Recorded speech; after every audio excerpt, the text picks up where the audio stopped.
Countdown, plop, there we go. Well, hello, good morning. I'm Andrew Jenkins, and this is a quick, short countdown timer to help the various live feeds catch up and settle down, folks. And we just hope it all works today. We never quite know whether we're actually on live at the moment, waiting for the feeds to come up. So on Leaders Live today, we hang out again for a round two with narcissistic abuse expert, narcissistic abuse recovery expert with Ronia Fraser. And this is, as I said, a second round where we discuss bullying ends here, folks, and what to do when you're on the receiving end. So that's what we're heading up to today. And there's the feed. So let's just bring up the feed. Here we go. Tap to join. And we're in. Lovely. Super duper. So yeah, Ronia is a multi-award winning trauma recovery coach and clinical hypnotherapist, very skilled and one of the world's leading experts in the field of narcissistic abuse recovery. Give us a quick wave, Ronia. Cool. And Mrs. Moderator herself in the other circle, in the round circle. 119th show, folks, and only 27 sleeps until the big man peeps. So there we go. So with Sarah, Ronia, me, Marketing CX, hopefully in the background, and Healthy Minds Club, our sponsors this week. That's today's team, folks. Wow, there we go. Fantastic. And here's our sponsorship video. Pop.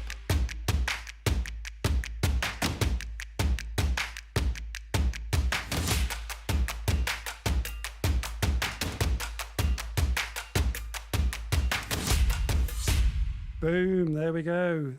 So, oi people, and hi gang, it's Leaders Live showtime, folks, and it's just after 8:45 a.m. here in the UK, and we are live.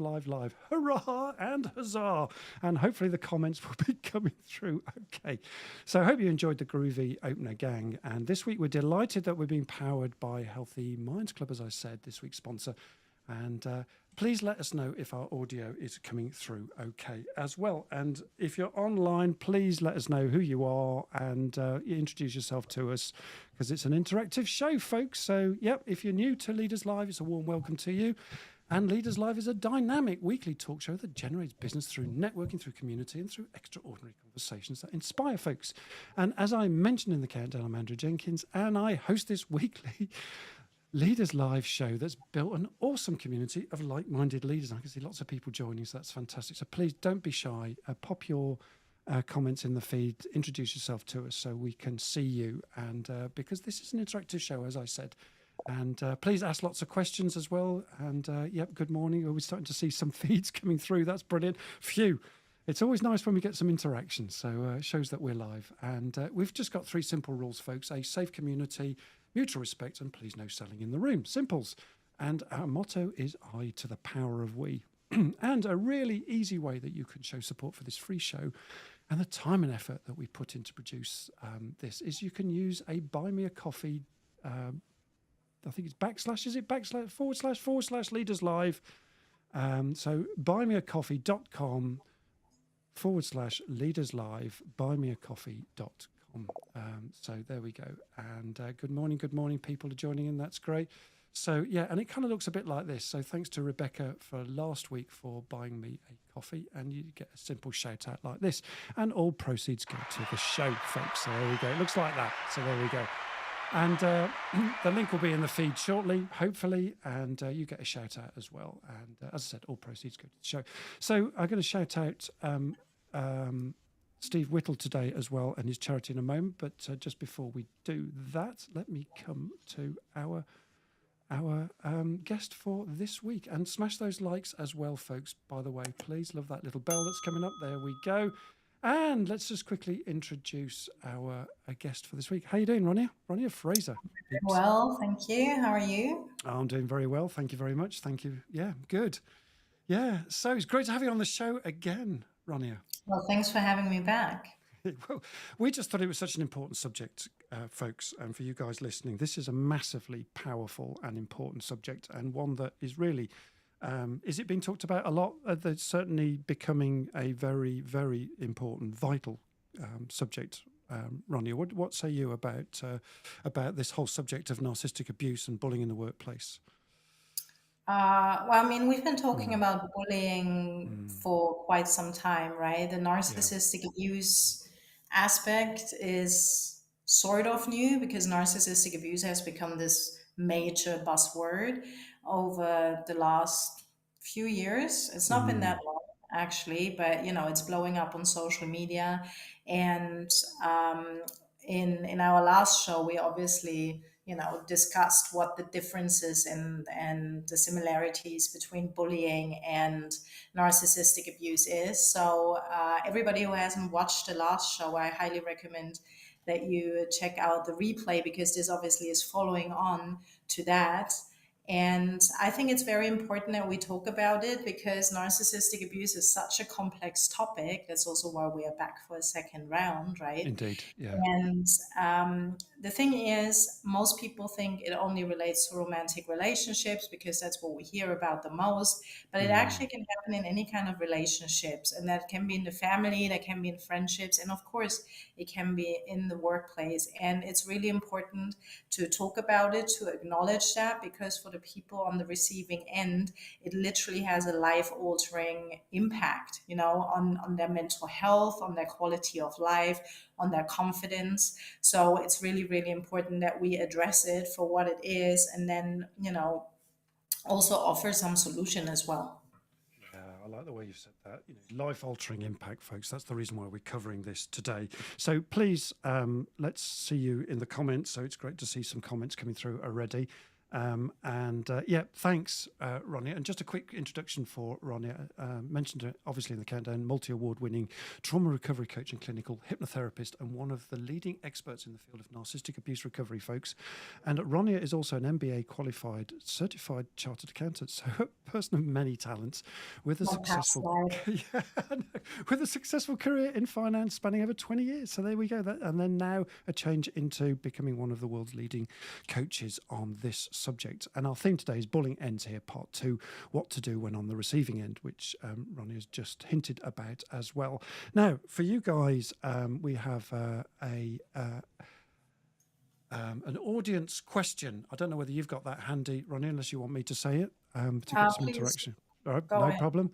So, folks, as we normally do always on this show, is we have an audience question, and this is to get the interaction going so we can see you online. And yeah, hopefully the comments are coming through. I can see some of the comments, but then, here they go. They're coming through. That's brilliant. Okay.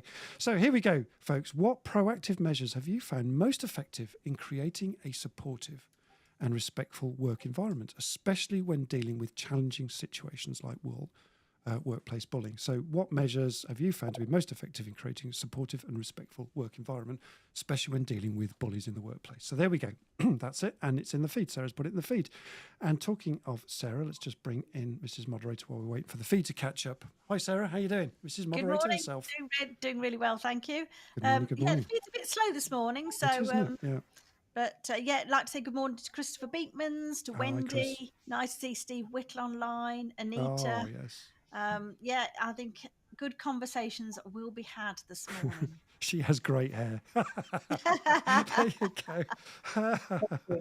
Brilliant. Brilliant. I presume Steve's talking about me, of course. I thought he was talking about me until he said she, but there you go. Fantastic. Fantastic.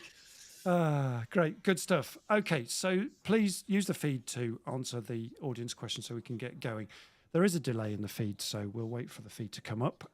And while we're doing that, we're just going to quickly shout out Steve Whittle's charity, who's online at the moment. And yeah, this is an important charity. It's called Tough to Talk, and it's about preventing male suicide. And we promised Steve that all through the Movember month, we would feature him on the show to shout out his charity, of which I'm on Steve's board as well. Very proud to be on part of Steve's team. So there we go. And here it is. Here's a little video for you. Very quick.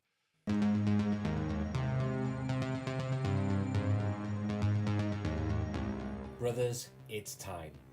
Time to unleash the stash. We're not just growing mustaches, we're sparking a revolution. Join us this Movember. Stand tall, speak out. We're fighting against male suicide and the mental health stigma. Your voice, Your story, your mustache, it can save lives. Visit toughtotalk.com and follow the instructions to set up your fundraising page. Every penny you raise will go directly to funding men-only suicide intervention courses for men in male-dominated spaces and raising awareness of how to destroy the stigma and save thousands of men's lives, one life at a time. One life at a time. Brilliant. Thanks, Steve. Great. So Tough to Talk. Tough to Talk is all one word. Toughtotalk.com supports communities and businesses supporting men and their issues, destroying the stigma around talking about mental health and reducing male suicide. And Steve, while you're on and listening, it'd be great to have you on the show as a guest in January, early January, if you're up for that. And let us know in the comments, because that would be fantastic. And we can talk about this as well as female suicide as well, hopefully. So both. Yeah, so there we go. So back to Ronia again. And let's just give Ronia a quick round of applause. Yay, there we go. Feel the love. Ronia, feel the love. So last time we covered a wide spectrum of stuff last time, where we looked at narcissistic abuse being much more sophisticated, calculated and sinister than workplace bullying, much more psychological, and the impact on the person being narcissistically abused is massive. And we're going to cover that again today because it's so important. How to spot it in toxic workplaces and the problems associated with this. And, we also talked last time about what happens if the top person is a narcissistic abuser. So that's kind of where we went last time. And, also that narcissistic abusers get a payoff from their abuse. They feed off it and, they get a kick out of it. And we also talked about the process of narcissistic abuse going from love bombing to abuse. So that's kind of a very quick sort of canter through what we talked about this last week. And this week, we're continuing this important thing. We're going a bit deeper, where bullying ends here, part 2, being on the receiving end and setting boundaries, etc. So we thought this is such an important subject. So there we go. And just before we get going, let's just bring Sarah back in, Mrs. Moderator. What's going on the feed? There seems to be quite a bit going on the feed. Oh, yes, lots going on the feed. Great. So let's have a look. Christopher's just put an interesting comment on. He said, from what he's read, narcissistic abuse seems to be more indirect bullying. How does it compare to banter in a workplace? Oh. He works in a male-dominated sales environment, always ripping people off. Everyone gets it and everyone gives it. At what point does it become a problem? Or has he missed the point and this isn't what we're talking about? I mean, I presume when he means ripping people off, he doesn't mean ripping people off from the side. No, it's banter. Yeah. Banter. Okay. Cool. Taking the mickey to taking the mickey, got it. In a polite way. But at what point does it's very easy, isn't it? So, I'm only joking, it's only banter. And that can cover a whole host of nasties, can't it? Yeah, what say you, Ronia? Well, I mean, every abuser would say, "Oh, it was just a joke," right? I mean, that's the whole thing. And I think what it comes down to, first of all, is that actually a healthy environment? Is this healthy behavior at work? That's a question to ask yourself. But then I think what it also comes down to, is it kind of like a general mutual thing, and it's kind of like boys will be boys kind of thing? Okay. Or is it actually impacting somebody on many different levels, right? Because a joke can be very hurtful, and especially in the workplace, it can very, very quickly erode the confidence, the self-esteem, and as I already said, have a life-altering impact. So it's a bit of a tricky one, right? Because we see it in so many different aspects in the workplace. Things used to be in a certain way, which now are not acceptable anymore. And just because it's between men, doesn't necessarily make it okay. It depends on what it does to the person that's on the receiving end. Obviously, you probably wouldn't talk the same way to a female colleague, I would hope. Because obviously that has a whole other connotation to it. But then if that's the environment you're in, you might as well, without even realizing it, right? Because you're just making a joke. So just a few questions to reflect on yourself in that kind of environment. And just something that's always been that way doesn't mean it's it's necessarily a good thing, right? Yeah, the self-awareness piece and just checking yourself, because actually it all starts as just a joke, right? So very, very useful to hear that. Hope that's answered your question, Chris. I was just about to come to Mrs. Moderator, but she just disappeared for a moment. I think the doorbell's rung. And we're live. And of course, Ronia on her end has got workmen next door, so you can occasionally hear hammering going on. So there we go. Just while we're on, I'll come back to Mrs. Moderator in a moment, but just while let's just get going. So Ronia, look, tell us, what are some of the immediate steps that individuals can take if they find themselves experiencing a narcissistic abuse attack in the workplace, in the professional environment? Take it away for us. I mean, the thing is, when you experience it, you don't even realize that you do, right? There is just somebody in the work environment who doesn't treat you like you would like to be treated, who, steps over your boundaries, if you put any in place to start with, right? That's oftentimes the issue. So it's not like, oh, I'm at work and I'm being abused. That's not usually the thought process that happens. What happens is that you're in a work situation and you will notice how you feel more and more uncomfortable, how you're walking on eggshells, how you become really anxious, how you become more stressed because all of a sudden there's more and more and more on your plate, totally disregarding your own needs, your own schedule, other commitments, things like that, right? And again, a few years ago, that would have been completely normal. And, it's just how it is at work. Nowadays, it's not acceptable anymore. So the first step is really communicating and putting your boundaries in place, which in most cases should be sufficient, because a lot of the managers that manage in that sort of way, they are not narcissists. They are just very focused on getting things done. They are under a lot of pressure themselves. And what you have a lot, for example, is just somebody overriding your commitments. You, for example, have to pick up the kids at school, but they just put something on your plate anyway. Now, if you are someone who's a people pleaser by nature, then it will be very difficult for you to say, no, I can't. So instead of actually putting your boundary in place, you will accommodate what the boss wants. And then, being stressed, sorting out the childcare question. And that's just as an example. So in most cases, actually, it's sufficient to simply state, I can't do this right now, but and then offering a solution, right? Like putting your boundaries in place usually is sufficient if you're not dealing with an abuser. And putting boundaries in place doesn't mean stepping on somebody's toes. It doesn't mean being rude or,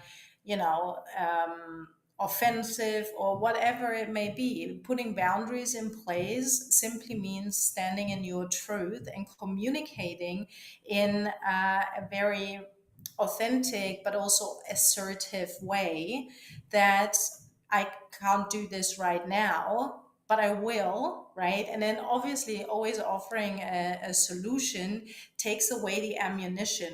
So you can say things like, I have to pick up the kids at school now, but I will get it to you first thing in the morning, something along those lines, right? Got it. Yeah. And in most cases, that is actually sufficient, because the reality is people do what they get away with. And there doesn't have to be a bad intention to it, right? And sometimes it's just because it's a stressful work environment. But most of the time, when you actually put your boundaries in place, the people will respond without even thinking about it. Boundaries are usually a much bigger thing in our own head than they are in reality. And it takes some practice, especially if you haven't really, being really assertive on your boundaries. Now, in most cases, as I said, that should resolve the issue. And, the boss might just go somewhere else and do it with somebody else. Once they realize they can't do it with you, they need to go somewhere else. But that's a way to protect yourself, to stand in your own truth. It's preserves your self-esteem, it preserves your energy as well. And of course, you're taking care of your own needs. Now, if you're dealing with a narcissist, it's not going to work because a narcissist will always override your boundaries no matter what. But in that case, you will then really need to escalate it, right? Because there is nothing that you can do in that position as such. It needs to be escalated, and very importantly, it needs to be documented. So if you find yourself in a situation that makes you very uncomfortable for whatever reason that is, when you experience, as I said, the anxiety, the walking on eggshells, when you feel like your confidence is just literally disappearing, things like that, if you feel like a doormat and being taken advantage of, like all of those things that make us feel really resentful and angry, rightfully so, right? Then really start keeping a record of everything, of conversations, of even if they are verbal conversations. Take a record of that. Follow everything up in writing, because if something then gets escalated and actually dealt with, you will need to be able to back things up. And just saying like, oh, he did that, she said that, obviously the abuser can be both male and female, just to point that out, and it can happen to both men and women. Very important. As soon as something feels off, start keeping record. And also, I think what's very interesting is to start reflecting on what may be your own buttons that are being pushed there, because we obviously respond to the world in the way that we perceive the world, in the way of we are wired, how we are programmed, what our conditioning is. So sometimes the way we react to something and get stressed out might actually be our own button that's being pushed here. So when we find ourselves in a situation like that, it's also always interesting just to take a step back and go like, oh, is there something that I would like to explore for myself? Like, for example, the people pleaser faulty program that a lot of us have running, right? When it's so hard to say no. And I just briefly want to touch on that, actually, the people pleaser rescuer kind of syndrome. And a lot of us actually have grown up in a way where we implemented that strategy, right? To please others for the sake of belonging, for the sake of being loved, for being acknowledged, for being seen and heard. So it's all about that kind of validation that we need from the outside. Now, that can potentially get us into a lot of trouble, and that can be in the workplace, right? Because all of a sudden we become this doormat where the boss, the colleague, whoever can just do with us whatever they want, and there will be no pushback, and they know that. Now, really interesting. when you put your boundaries in place, it's actually a very steep learning curve because it changes things so quickly. However, some of the listeners here, they might be really cringing when I even talk about boundaries, right? Because it's something they have never done ever, or never thought they were allowed to do. Yeah, and we're going to come on to that in a moment. Yeah, sorry. Yeah. No, sorry, what did you say? No, we're going to come on to boundaries in a moment. Because I think this is a really important subject that you're leading up to. But let's just give you a breath for a minute, because there's so much richness in all the things that you've just said there. I mean, incredible amount. Oh, and I'm just recapping a little bit, and often it's sufficient to start, a process where you've been asked to do stuff that is not right for you right now, like picking up the kids or whatnot. That whole thing about saying no, it starts there, doesn't it? The ability to say no, but also have a solution. I can't do it now, but I can do it later, and then use that as a kind of broken record technique. And that takes practice just in itself, particularly for non-assertive people. And then, Ronia, you talked about always, narcissistic abusers will override those kind of boundaries, so they won't stop there. They'll continue going until they start to dismantle you. And I thought that was really evident, really interesting. And at that point, when you start to feel uncomfortable, you then need to start to document. So there's a couple of things going on here. At the first level, there's just, a focused people trying to get stuff done and being able to say no to that appropriately, but also having a solution so the stuff still gets done, but then also protecting yourself from abusers as well.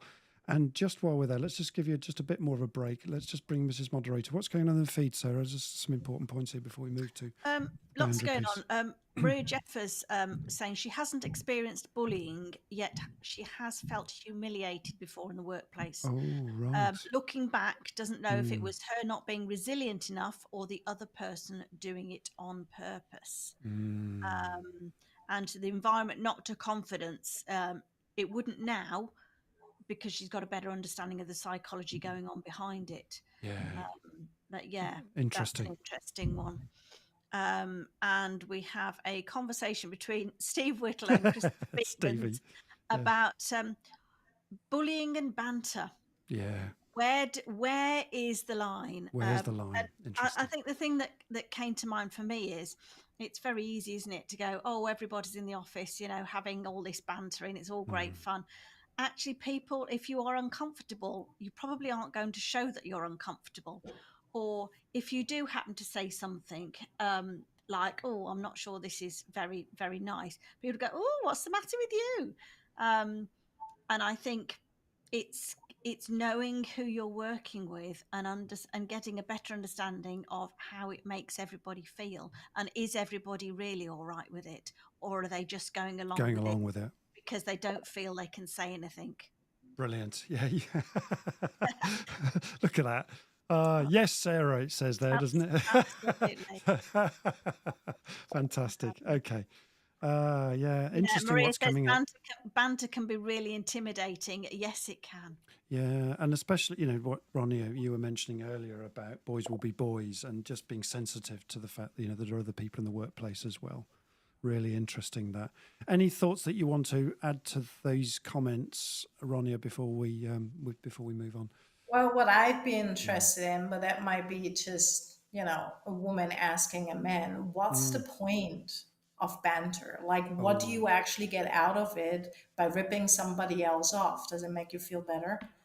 It's all a joke, but what's the actual purpose? Because I don't get it. It's a very genuine question. And I just wanted to touch on, I've not been bullied, but I felt humiliated at work. So what's the difference? Oh, that's interesting. So if you feel humiliated, what's going on there?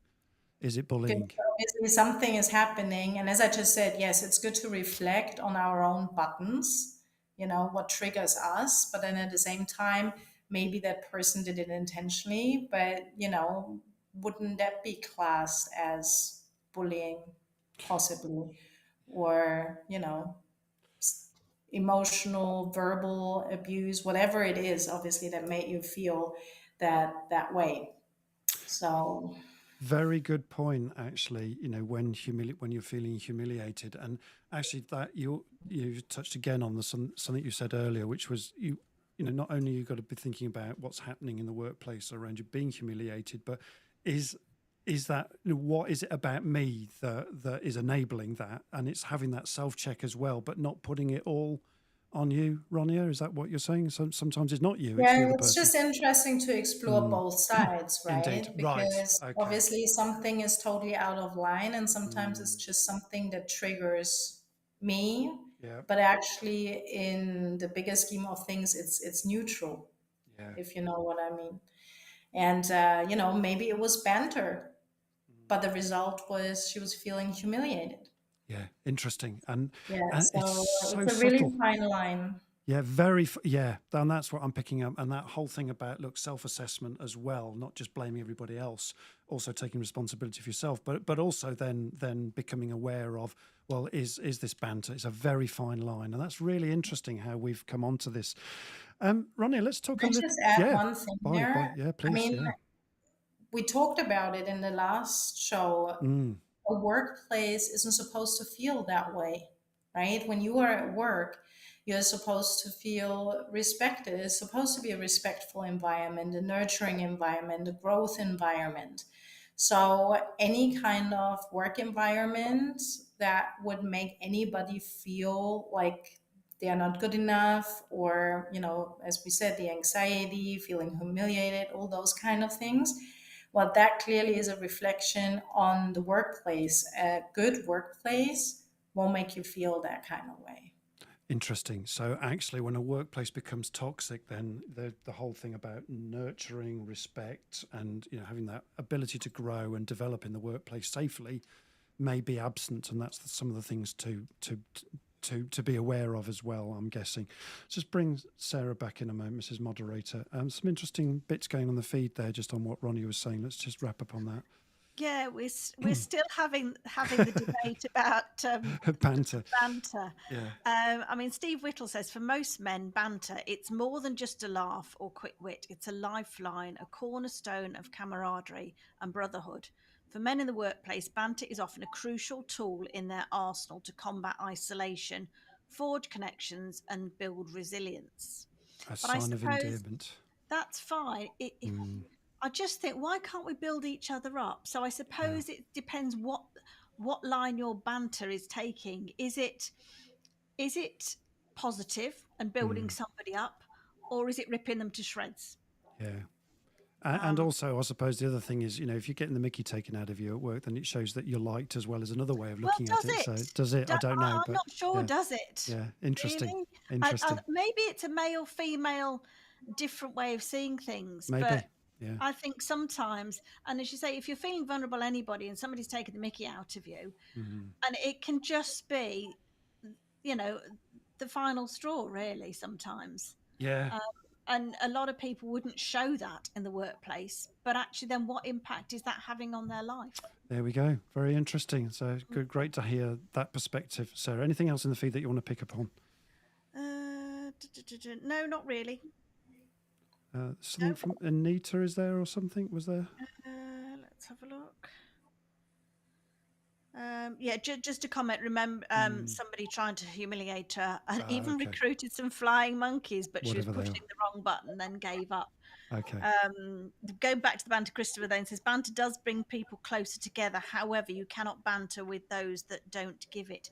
I'm still not sure, because people may give it back because they feel it's expected, and it's all a big front. Interesting.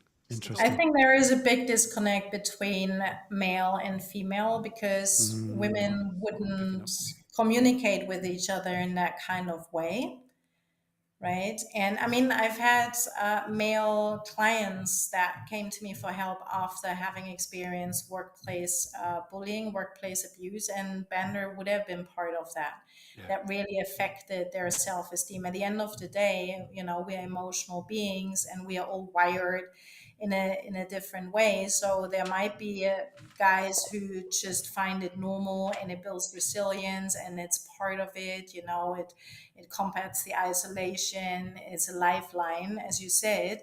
But then there might also be men that are more vulnerable, that have insecurities, that get basically directly attacked by the bender. So it's an interesting topic. I mean, that's like something to do a whole show on. A whole show just on banter. Yeah, very interesting. And as you said, a very fine line. And let's move it on a little bit. And you touched on boundaries and the importance of establishing boundaries and self-care. I think you called it self-care practices. So give us a little bit more on that. Tell us more about that. How do we go about this? Particularly if we're not good at setting boundaries, we don't know how to. Take it from there. Yeah. So again, setting boundaries is a practice. The more we do it, the easier it gets, especially once we then realize how people react and how easy it actually was. Having said that, that's when we deal with normal people, right? As I already mentioned. If we deal with an abuser, it's a different story. But in general, that's sufficient.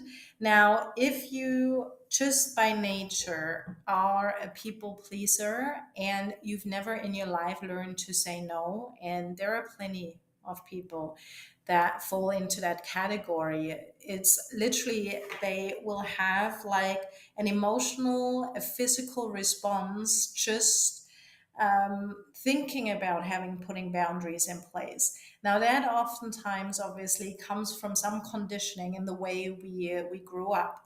And it's a strategy that we choose as a child when we are very young, because it's like a survival strategy, really, because at the end of the day, we all want to be loved, we all want to belong. Now, if you are one of those people that having a really hard time with the boundaries, and I'm talking not just about like a little discomfort in stepping out of your comfort zone to actually start implementing boundaries, I'm talking about really having that sense that it's absolutely impossible. The reality is boundaries are vital in any kind of life situation. So if that's something that literally feels impossible to do, what you can do is, with the help of a therapist, a coach, somebody who is trained in NLP, it's very powerful and very quick to run those updates. You can literally run an update on your operating system the same way you would do with a computer, right? Yeah. And that will actually take that whole resistance away, because what it allows you to do is feel healthier within yourself. And if it's the assertiveness that's missing or whatever it is that prohibits you from actually putting the boundaries in place, there are actually really, really nice tools and ways to gain those, and going forward and make it easier for you to put healthy boundaries in place. So that is an option. And if you're struggling with boundaries, I highly recommend that that's something to explore. And Spot on, spot on. yeah, Yeah, I've done the same. In the workplace when I was had some issues. Was I went to get some help, yeah, and to be able to practice it, Ronia, and that was really important for me. And then when it was a person at work. It was actually a lady that was a very difficult lady, and I was working with her as a colleague. She was very, very difficult, and and I sought some advice from a professional, and they were brilliant because it really helped me to put that practice in place. And then I tackled her. It never happened again. And then we became, we had a different working relationship because I reset the relationship through the boundary. yeah. And the beautiful thing is, if we change on the inside, our outside Mm, changes, right? That's just how it works. And as I said, I would highly recommend for anybody who's really struggling with it. mm. And like, first of all, just really put a boundary in place and see what happens. And also, how does it make you feel if you're struggling? Just go and get some help. Hypnosis is very powerful Powerful. for that. NLP is very powerful for that. And when you use those kind of tools, it's not like you cognitively, consciously have to force yourself to behave in a certain way. It just is different because you've made the change work on such a deep level where it literally becomes automated. So I highly recommend that because it's a complete game changer. And I obviously, had to do the same for myself when I was going through my healing journey. Then self-care obviously is very important, not just when we're dealing with difficult situations in the workplace. Self-care is what allows us to build up resilience, to maintain our confidence, our self-esteem, to meet our needs. And self-care means different things for different people, obviously. But self-care also isn't just like getting your nails and hair done. Like, self-care goes so much deeper than that. And one self-care tool is like my most favorite tool ever, and I just want to briefly introduce it because it's so powerful and it's so simple.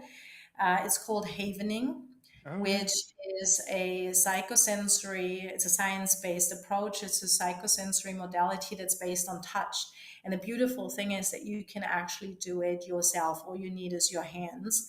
And it's very simple. Like, you can actually follow along now if you want. You Please put your demo it. right Yeah. hand on the left shoulder and the left hand on the right shoulder, and you just simply stroke from the shoulder to the elbow in one direction. And that's a very basic havening touch. And what happens here, and you will notice very quickly as you're following along, that really within seconds, it makes you feel so much better, actually. We're all And what doing it here. happens here is that it releases delta brain waves, which are very Okay. relaxing.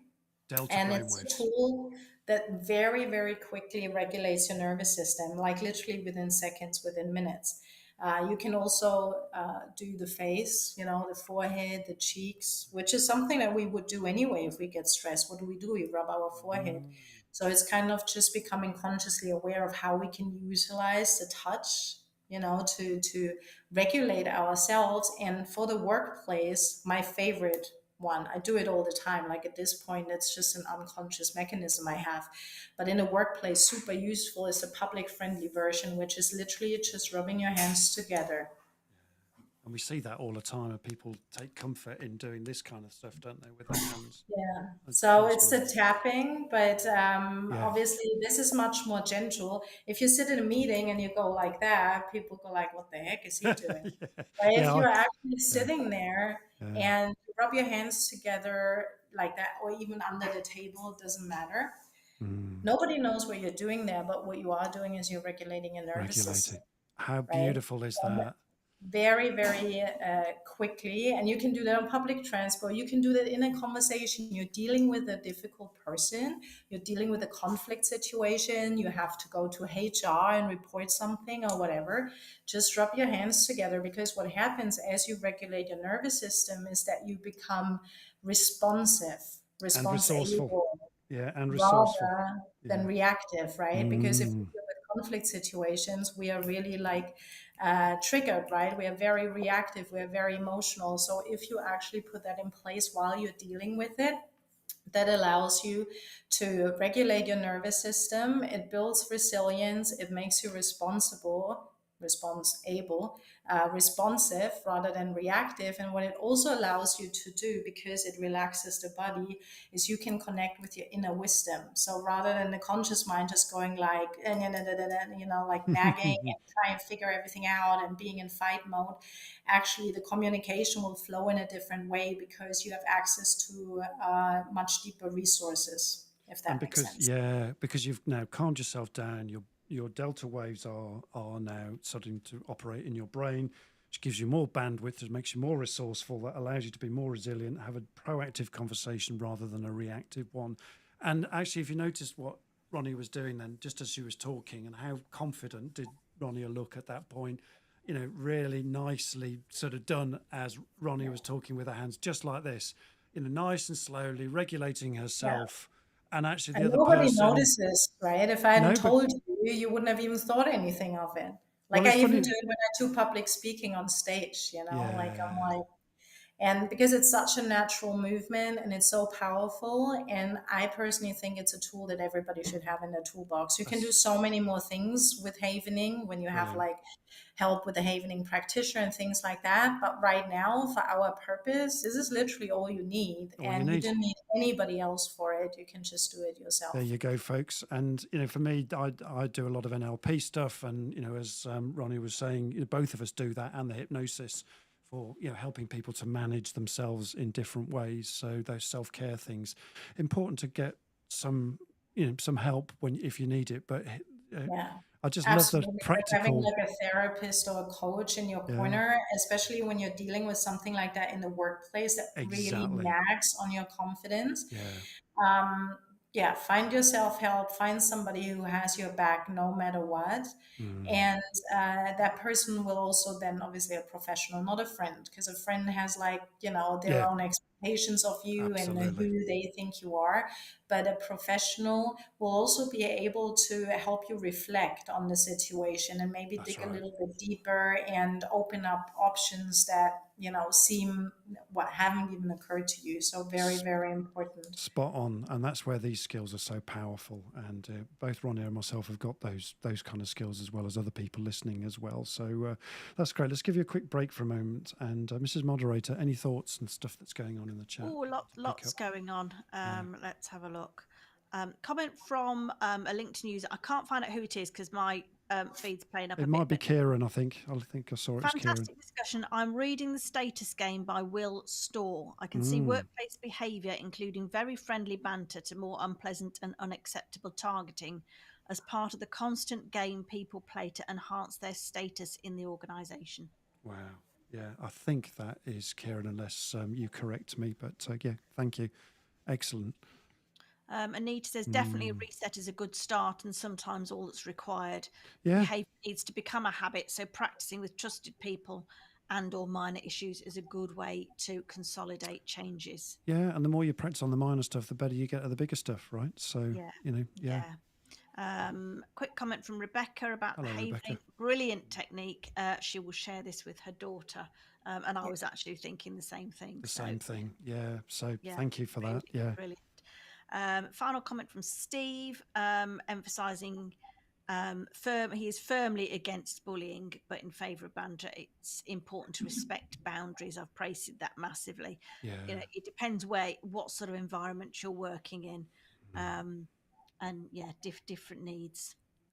Yeah, I just love the calming down piece, and that's so powerful that that Ronia's given us. Yeah, this I mean, morning, Anita so. says cyclic sighing is Oh great yeah. for calming too. Any thoughts on that, Ronia? All these techniques are helpful, right, in different ways. I don't know what cyclic sighing is, but it sounds like a form of breath work. Breath work. Yeah, it does sound like a form of breath work. I'm sure Anita will tell us a little bit more.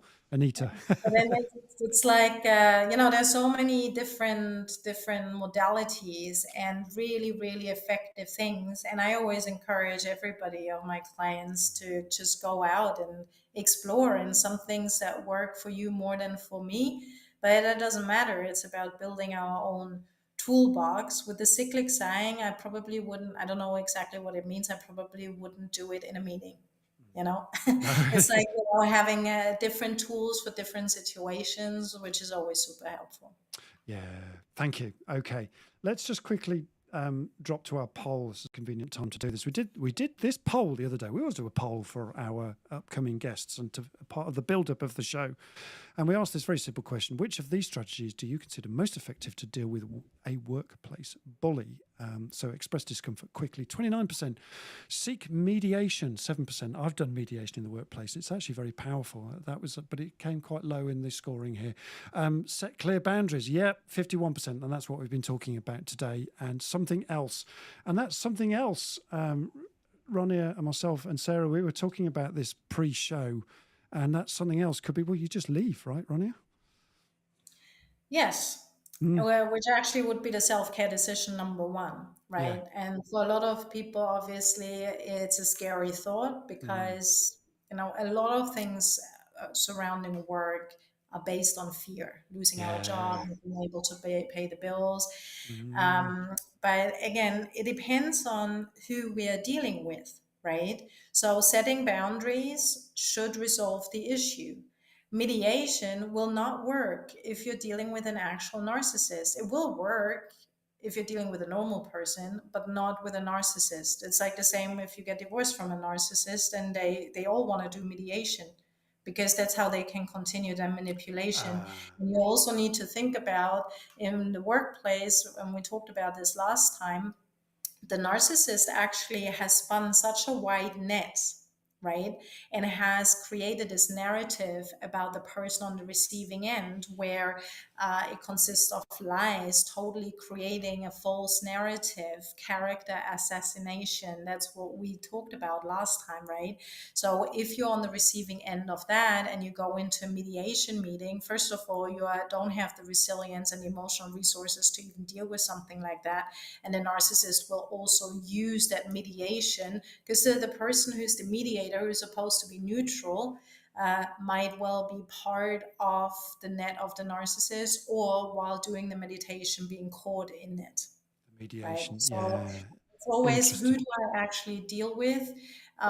Is it just somebody where there is a disagreement that wasn't handled in the right way, or am I dealing with somebody who is actually having a harmful intention, is calculated, is manipulative, those kind of things. And if nothing changes, the only solution is to leave. And yes, there is a fear factor to it, which is also intentional, right? Like every abuser will create a fear factor that creates the idea that you cannot survive without them, whether it's in a relationship or in a workplace. In reality, that's not the case, Yes, So indeed. Yeah. But you have to walk away from it. And in yes. the end, that is the only solution. And I love the way you expressed that about mediation, because I found the same, actually. I've done mediation in the workplace, and yeah, it's kind of successful, but it kind of isn't, because, if it is an abusive thing, then it'll just happen over and over again. And it just becomes a compromise in the end. So that is interesting. And interestingly, just thinking about what you've just said, with the example I've got on mediation, that the solution did come from that person leaving, and it was the best thing that person did, actually. So yeah, I think that's spot on. And that's not saying that you walking away isn't means that you've lost the battle. It means actually you're willing to fight, another battle elsewhere, or you're just not willing to do that. So actually it is a proactive step. It's just quite scary for some people to think about it, but the more you think about it, it is the only path for a lot of people, right, Ronia? Yeah, and it's also how you look at it, right? Because you can say, "Oh, I was bullied out from my job," Yeah. or you say, "I left my job because the work environment was unacceptable for me." Yeah. Well, walking away isn't, as you said, losing the battle. If you decide to walk away, and I've done it on numerous occasions actually. Yeah. I think it's a very powerful thing to do, empowering thing to do, because in that moment when you decide, you know what, I've had enough, not with me, that's when you actually take control back. And whatever happens after, again, it would be an interesting thing to maybe explore certain things that got you into that position in the first place, like spend some time on self-development, making sure it won't happen again in the future, things like that. But then also the next workplace, putting boundaries in place right from the get-go is always easier than if you've already worked there for whatever many years and you've been the doormat for so many years, and then all of a sudden you go like, oh, and now I speak up for myself. And that's so much harder than actually starting afresh and right from the get-go going like, okay, so this is how I work, those are my needs, and this is how we work together. Very interesting. And, just a final thought, because we're running out of time, actually, as we always do on this show, which is fascinating. But the whole thing about, when we're on the receiving end of this, and we're already touching now on this, but let's just consolidate this. What happens, Ronia, if we're on the receiving end of bullying or narcissistic abuse? One of those things is you're on the receiving end, you leave. What else what do you want to say about being on the receiving end, Ronia? As in, like, what the impact is, you mean? Yes, and the impact. Well, Yeah. and the impact and what to do, really. What happens if you're on the receiving end? What do you do? Well, what do you do? Like, first of all, recognizing, Yeah, right, that you're on yeah, the receiving end. So if something feels wrong, it usually is because it is, and you will recognize it. And we talked about it before, walking on eggshells, the yeah, anxiety, yeah. starting to question yourself, your capabilities, not believing in yourself anymore, Got it. not recognizing the person looking back in the mirror. That's like a very high indication as something is really happening here. And again, if anything doesn't work, like if there are no results, communicating, escalating it, putting boundaries in place, it's really about walking away. Yeah. And as I just said, at that point, it is a really great time to reflect on oneself, find yourself a coach, a therapist with the right tools that allows you to explore, but also make changes. So counseling probably wouldn't be it, because at that point you might get to some insights, but nothing actually changes.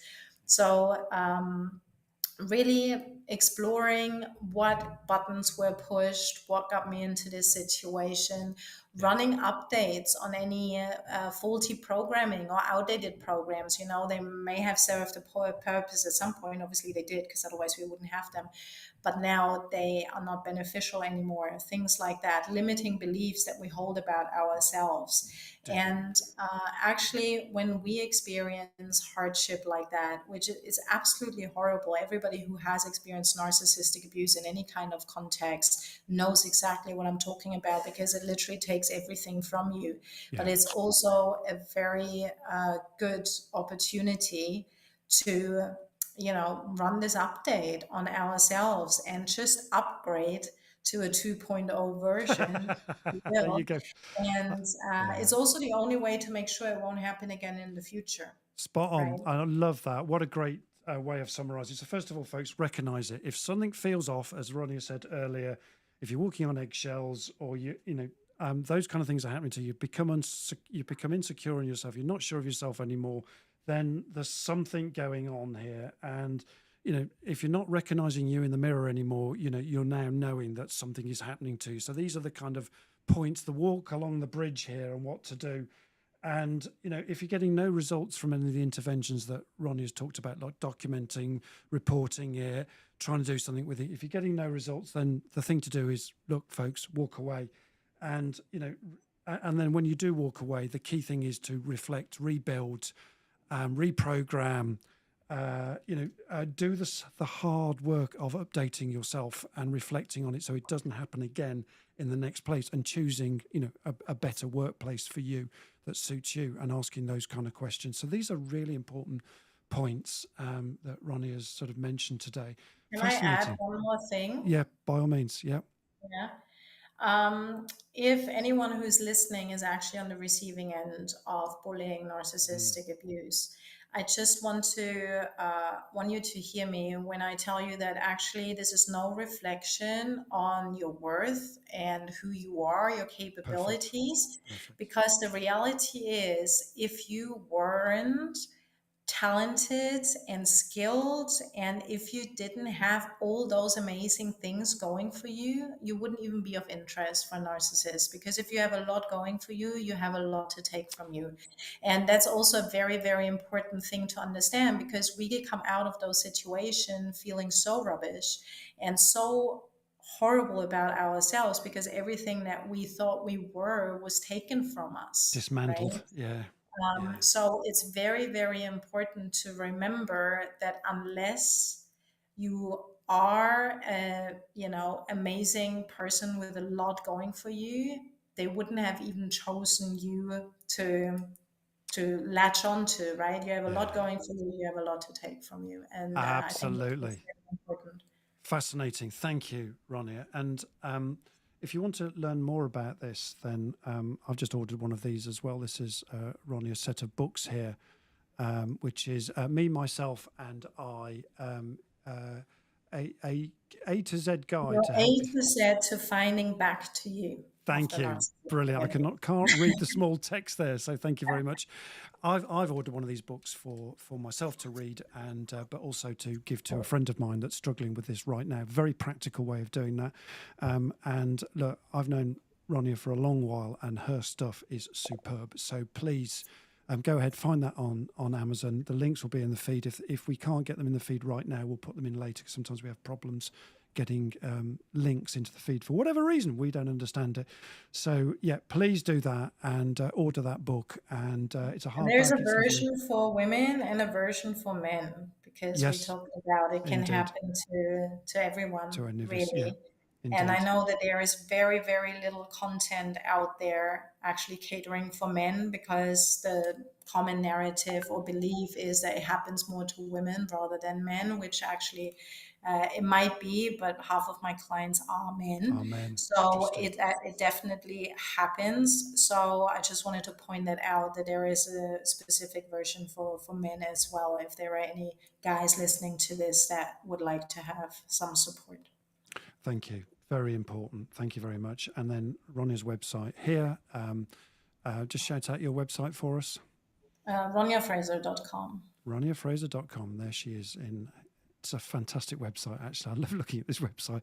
It's so powerful. And Ronia comes away. It's so great here. And these are some of her awards as well. So there we go, folks. And if you need any help with NLP, then please contact me for any anxiety issues, etc. But also Ronia as well for her havening technique and for her hypnosis as well. So yeah, I find hypnosis is a very powerful approach to change. It's a game changer for a lot of these kind of things, because they just make change happen so fast. But Ronia's havening technique is unbelievable. She's done it with me, and I found it amazing how that's helped me as well.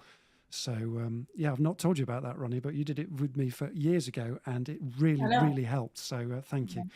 So that's it, folks. So we're running out of time very, very swiftly. Just before I do, folks, let's just go to Sarah a minute about Leaders Live. just a reminder that, we don't shy away from the hard topics. No, we don't. If you have something that you'd like discussed, please drop it in the feed, get into contact with Andrew. We believe in what we do so passionately. We think it has a lot to offer. You get so much more if you subscribe. So if you've enjoyed it, let's get the word out. Tell all your friends. Tell all your friends, folks. There you go. And the goose for next week, by the way, is we have our very own Jonas Grau Thompson coming back again, who's assistive technology specialist at UNICEF. And we're going to be talking about networking, actually, because one thing, Jonas does many great things, but one of his great talents is networking, and his unbelievable approach to just talking to people in networking situations and, getting those sort of serendipitous, synchronistic moments going, where all sorts of magic happens during conversations with people, particularly, when you're networking. And it's one of the things that he's extremely skilled about. So we'll be talking about how to do that. Networking alchemy, unveiling the magic of serendipity. That's coming up, folks, next week. So listen, I hope you've enjoyed today's show. We're going to put both of these links out today, or certainly in the next couple of days, both of the shows, so we can join them together. So you've got that resource for you about narcissistic abuse, because we think it's so important. We're also going to have Steve Whittle on in the new year. He said okay to that in the chat somewhere or other, so thank you for that, Steve. So we've got that coming up as well in the new year. Really important subjects. Ronia, we've loved having you on the show. Thank you ever so much. Let's just bring back Ronia again. Thank you ever so much for just being a fantastic hangout guest for us and creating such a lively show today. Anything final from you, Sarah? No, just, very thought-provoking and hopefully very helpful for a lot of people. Thank you. Brilliant. Okay, well, we've run out of time, as we always do on this show. We're right up against the hour. We're going to love and leave you and say goodbye to you right now with our wrap, which is our outro. And I'm just trying to find the outro and I can't find it. Here it is. And we'll wave goodbye to you now. So God bless, and may God's love shine on you this week, folks. We're just going to say goodbye to you. Cheers for now. I hope you enjoyed the show, folks. Please continue on the feed and give us some feedback, and particularly for Ronia as well. She'd love to hear from you. Cheers for now, everybody. We'll see you again next week with Jonas in the hot seat in our hangout as our hangout guest. Cheers for now.